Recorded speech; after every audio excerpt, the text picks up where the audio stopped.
Hello again, my meddling Scooby Doo fans, and welcome to another review into the world of Scooby Doo.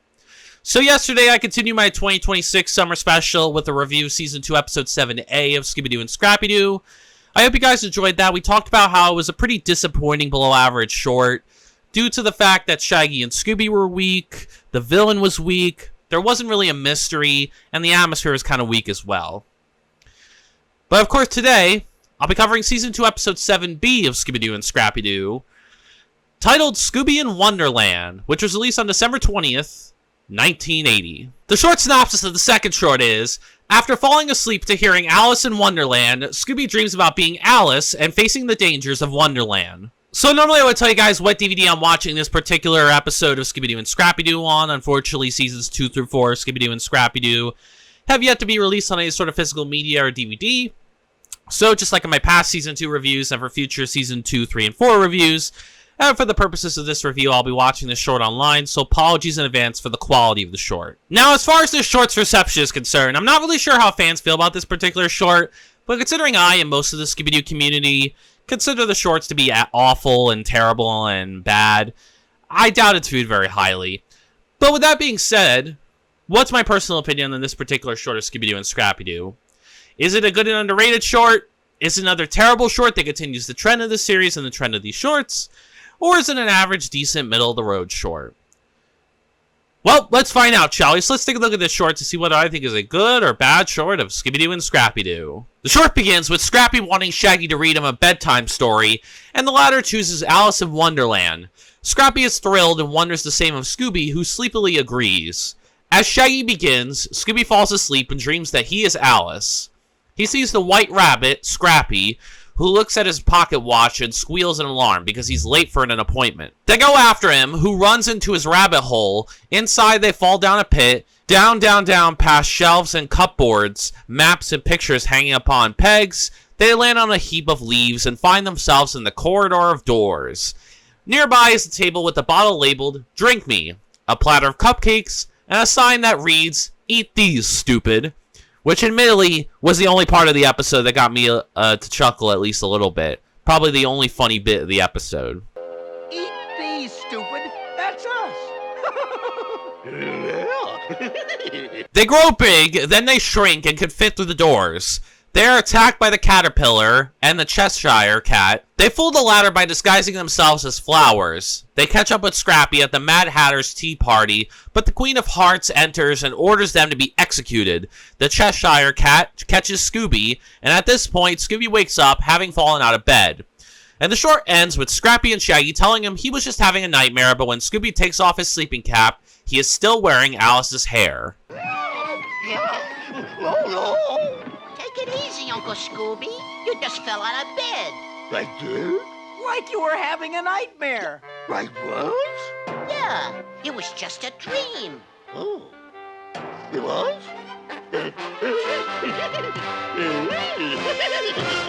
I'm going to give Season 2, Episode 7B of Scooby Doo and Scrappy Doo 1 star out of 5. So yeah, no surprise here. We have another dull and boring short. There's not really much to say about this one. Like, it's all encased in Scooby's head. It's like a nightmare. It's not even real.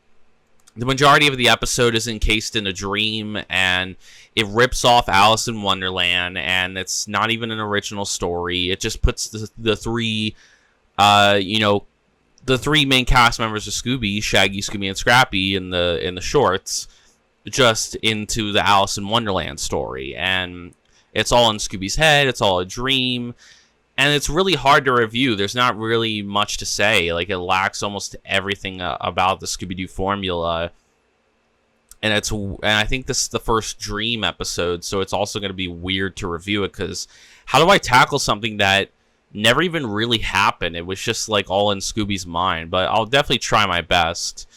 I got no positives for the short whatsoever.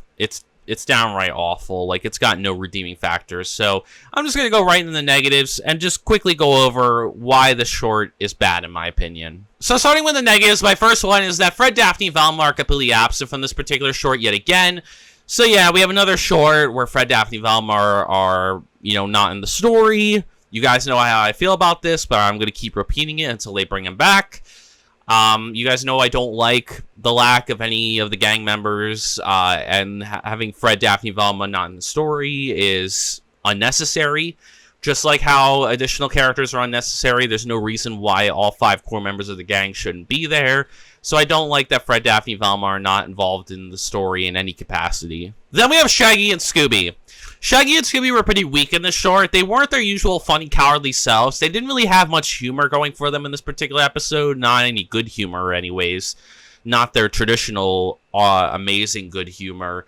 They were kind of lacking in humor. The only funny bit was was the sign that said, "Eat these, stupid," which I thought was pretty funny and gave me a chuckle. But other than that, it was kind of lacking in humor. And I wouldn't say they were really that cowardly. They weren't really cowardly of, you know, the obstacles that they face, like the cat and the queen and all that. They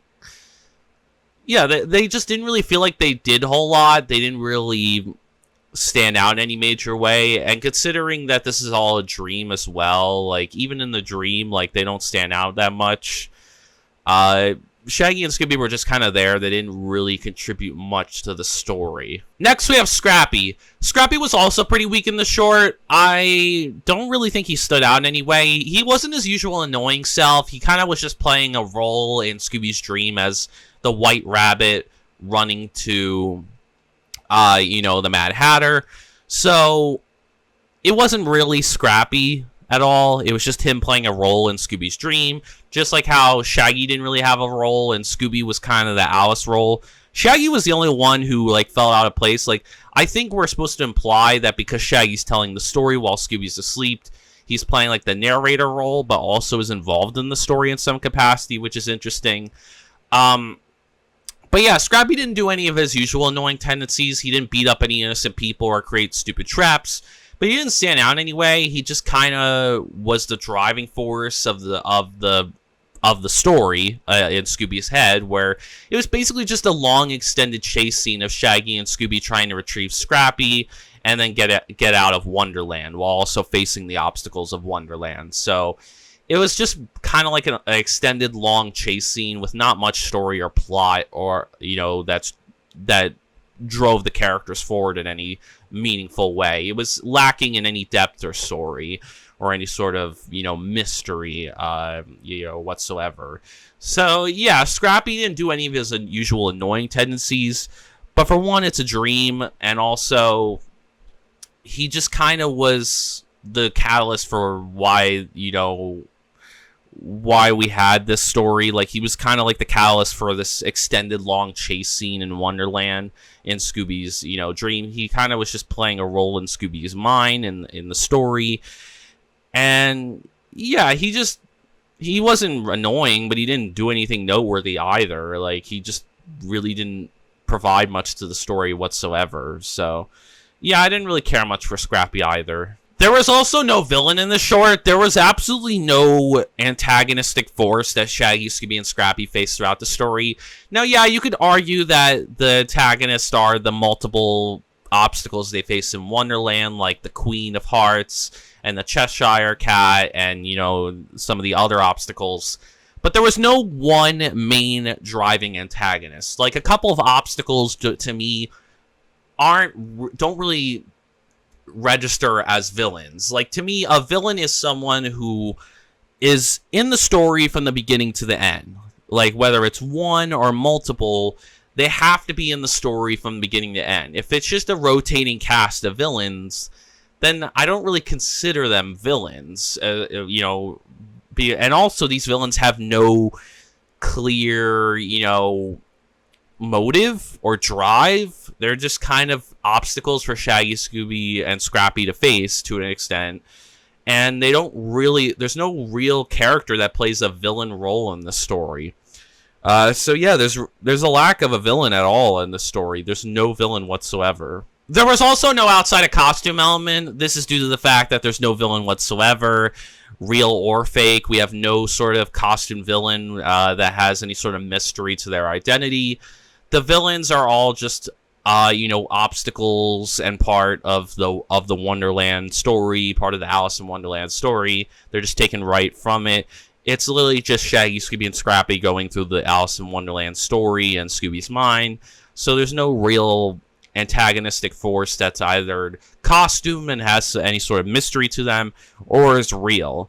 It's, there's no driving force or villain throughout the story. And so because there's no villain, naturally there's no outside of costume element either. There were also no suspects in the short. There were no sort of pool of suspects for Shaggy, Scooby, and Scrappy to gauge from to determine, who the villain might be, mainly because there is no costume villain or real villain.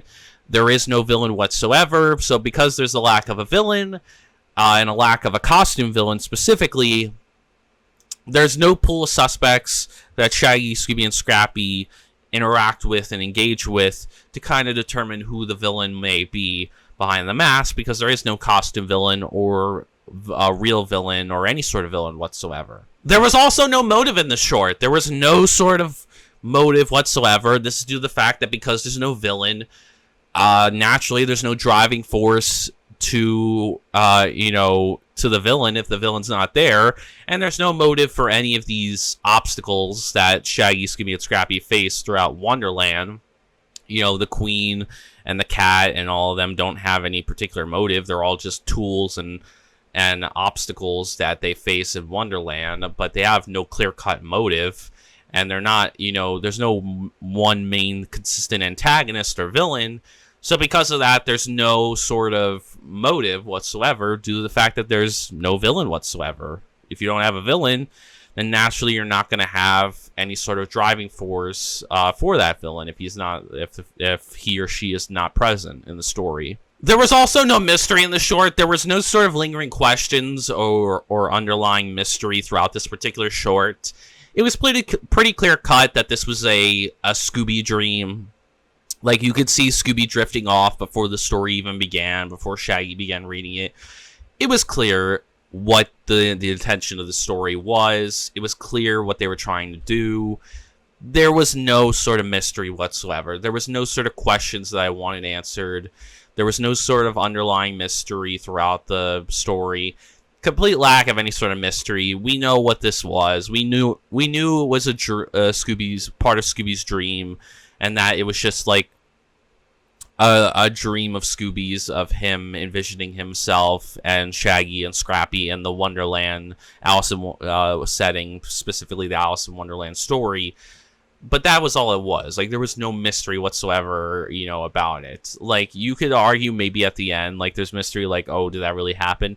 No, that's just like a goof at the end. Like, it was clearly a dream. Like, there was no sort of mystery whatsoever. There were also no clues in this short. There were no sort of clues that Shaggy, Scooby, and Scrappy found to help narrow down the list of suspects, mainly because there is no pool of suspects for them to gauge from, because there's no villain, specifically no costume villain. So naturally there's not going to be any suspects for them to narrow down, and there's no clues to help point towards a motive, because there's also no motive. There's no driving force for the villain, because there's no villain whatsoever. So yeah, there's no sort of clues whatsoever, due to the fact that there's a lack of mystery in any sense of the word. There was also no atmosphere in the short. There was no sort of atmosphere whatsoever in this particular short. I felt no tension or suspense or creepiness or eeriness from either the main villain of the short or the setting.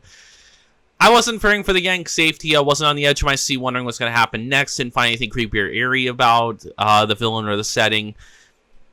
Completely devoid of any sort of atmosphere due to the fact that there's no sort of villain whatsoever, and because it's literally just an Alice in Wonderland ripoff in Scooby's dream. Like, it's literally just the Scooby gang in the Alice in Wonderland setting in Scooby's dream, and, it's not real. So, like, there's no sort of atmosphere whatsoever, and there's no stakes, because it's all just a dream.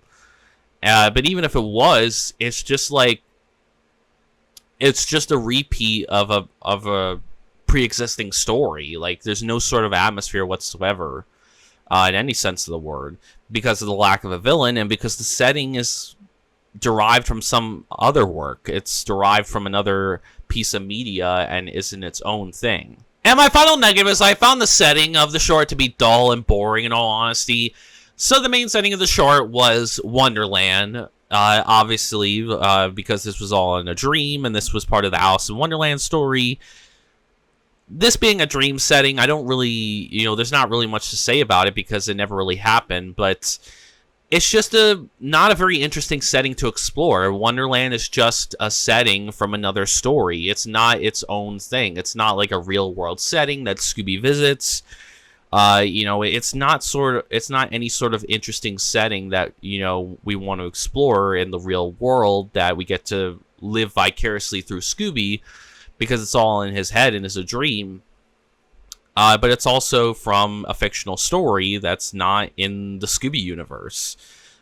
So yeah, it's not only is the setting boring because it's all takes place in a dream and it's not really real, it's also boring because it's derived from another story. It's not its own real world setting. It's not the Scooby Gang going to London or New York or any of the other big cities or any countrysides or anything, or any sort of setting that you would want to see in Scooby Doo. It's just a repetitive setting from another piece of fictional media. Like, it's literally just a setting from another story. It's not a real world setting, and it's not interesting to explore. Like, I don't care to see the Scooby Gang in the Wonderland setting, because that's not where Scooby should be. Like, Scooby should be its own thing.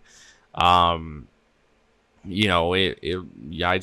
don't really care to see the Scooby Gang playing the roles of the Alice in Wonderland characters. Like, I think it's dull and boring. Like, who cares? Like, if I wanted to see the Wonderland setting, I would just go see the actual films or TV shows or animated stuff that they do have of Alice in Wonderland if I wanted to explore that setting.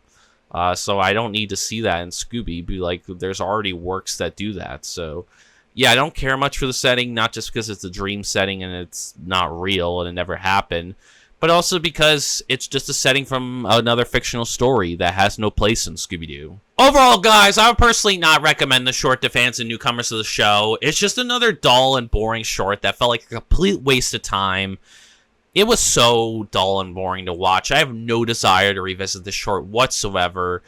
It's just boring. Like, who cares? Like, why do I need to see the Scooby Gang in, like, a dream setting in the Alice in Wonderland story? I have no desire to see that. It's completely unnecessary. If you want to go see the Alice in Wonderland story, just go to the real thing. You don't need the Scooby characters to do that. And it's unnecessary, and I just don't care for it. I want some original Scooby stories. I don't want to see Scooby in pre-existing works that it doesn't need to be in. So yeah, I don't care for the short. It's just another part of the long list of bad shorts that don't get the Scooby formula right and completely deviate from what Scooby-Doo is. And it's just a complete waste of time, and there's no reason to go seek this one out. Don't bother. If you want to, unless if you're curious about the Scooby characters being in the Alice in Wonderland story, but I don't know why you would be. I mean, there's not really any reason to go seek it out. Just go watch the real thing. There's plenty of Alice in Wonderland media out there. You don't need to see the short to experience that. So don't bother with the short. It's stupid. It's a time waster, and was just completely boring and dull to watch. Like, I have no desire to seek it out ever again. Anyways, I hope you guys enjoyed the review. Please give a like if you did. Comment down below your thoughts on the short. Do you like this short? Do you disagree with me? Do you think there are more positives that you see that I don't see? Like, do you like this short? Do you think it's better than I make it out to be? Do you hate the short? I'd be interested in that as well. Do you agree with me? Do you think this is a downright awful and terrible short that has no sort of redeeming factors whatsoever, or maybe has one or two? Or do you think it's a little bit better and it's below average, but still not great, and it has a few more positives, but you still float in the same boat as me and think it's not a great story whatsoever and is a bad short? Or are you somewhere in the middle where you think it's average and decent and okay, but it's neither good or bad? I'm curious for your thoughts. Let me know. And subscribe for more Scooby-Doo content like this, or if you're just interested in my other content, obviously I have more Scooby-Doo reviews on the way. This is a Scooby-focused channel, so we cover all things ranging from the TV shows, movies, video games, and books. So if you're a diehard Scooby-Doo fan like me, or even just a casual or a newcomer to the franchise, and you love talking all things Scooby-Doo and want to join in on each individual discussion for each individual TV show episode review, movie review, video game let's play review, or a book review, then come join the channel and experience some amazing Scooby-Doo content. And finally, before I let you guys go, I also recently created a new YouTube membership. It's nothing major or special. It's just one extra step you guys can go to help supporting the channel and the small YouTuber out. If you do decide to join, I have 2 tiers. The first tier is $2.99, which is the Mystery Solver tier, where you get perks such as custom loyalty badges, custom emojis, shoutouts at the end of my videos, as well as in my video descriptions. Members-only live chats, where you get the first say in my public and members-only live streams that I may or may not do in the future, and behind-the-scenes photos and personal updates that I don't share anywhere else. Or you could sign up at my second tier, which is the Master Sloop tier for $4.99, where you get all the perks I just mentioned previously, plus early access to new videos and members-only polls, where you get to decide what secondary projects I get to cover along the mainline Scooby-Doo TV show episode reviews, whether that be other Scooby stuff like movies, video games, and books, or non-Scooby stuff like, Marvel or DC for superheroes, action heroes like James Bond or John Wick, horror like Psycho and Saw, sci-fi horror like Alien and Predator, mystery like Sherlock Holmes, monsters like Godzilla and King Kong, and, shows that I haven't finished in the past that maybe I want to revisit, like Treadstone, Miraculous Ladybug and Cat Noir, Sleepy Hollow. There's even games that I haven't finished that I would love to go back to, like the Marvel's Insomniac Spider-Man game, Lego Marvel Superheroes 2, Batman the Telltale series. And there's also some new shows that I'm thinking of, integrating as well, like the original The Fugitive show from 1963, The Incredible Hulk show from 1978, the Batman 66 show, and plenty more that I have in the can that I'd be very interested to tackle. This also applies to my special months, such as the summer special. So from June to August, I do a summer special, so you guys get to decide whether Scooby or non-Scooby-Doo related, what franchise I tackle during the summer. September is Scooby month, where I celebrate Scooby's birthday and basically dedicate, that month to celebrating, just celebrating Scooby in any sort of way, whether that's reviewing more of the TV show episodes, the movies, playing the video games, or reviewing the video games, or reviewing the books, or even just any of the smaller stuff. And the Halloween special is for spooky season, so that's, you can decide whether it's, Scooby related, and I cover Scooby during the spooky season, or it be some other horror related property that you guys would be interested in me tackling for, October during spooky season. But yeah, if you're interested, in any of these perks and, any of these tiers, you can sign up at either tier. It's completely up to you. If you do decide to join, I thank you guys so much in advance and appreciate anything you can throw my way. In my next video, I'll be back tomorrow to continue my 2026 summer special with a review of Season 2, Episode 7C of Scooby Doo and Scrappy Doo, titled Scrappy's Birthday. I'm not really sure what to expect with this short, considering most of the shorts have not been great up to this point. I don't have high expectations, but this is one of the only shorts I think that really gets much discussion, as I believe this is the episode that gives backstory for Scrappy and, the day of his birth. So I guess if you're a huge Scrappy fan, you might enjoy this one. But for someone like me who's not, this doesn't really sound compelling or interesting. But we'll see. You never know. Maybe it might be good. Maybe it won't. Who knows? But if you want to know my thoughts on Season 2, Episode 7C of Scooby Doo and Scrappy Doo, Scrappy's Birthday, then come join me tomorrow. Anyways, thank you guys so much for watching this video. And as always, peace out.